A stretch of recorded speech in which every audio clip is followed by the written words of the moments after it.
મિત્રો, હું આપનો રમેશ મેર.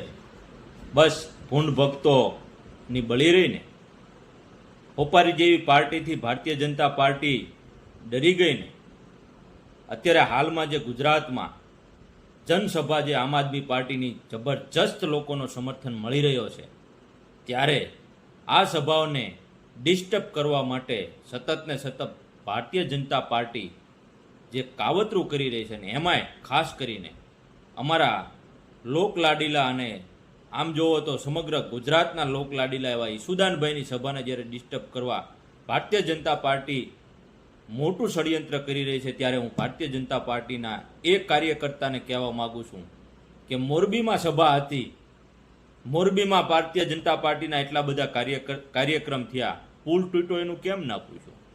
મોરબીમાં હજે પણ પીવાના પાણીની સમસ્યા છે, કેમ પૂછતા નથી? મોરબીમાં દરરોજે દરરોજ સરે આમ હત્યાઓ થઈ રહી છે, કેમ ભાઈ તમે પૂછતા નથી? મોરબીમાં કારખાનાઓ ભાંગી રહ્યા છે, કેમ તમે પૂછતા નથી? લોકો બેરોજગાર બની રહ્યા છે, કેમ તમે પૂછતા નથી? મોરબીના લોકો તમારા શાસનથી ત્રાહીમામ છે, દરરોજે દરરોજ પ્રોટેસ્ટ કરે છે, રસ્તાઓની કંગાળ પરિસ્થિતિ છે, કેમ તમે પૂછતા નથી? મતલબ કે તમે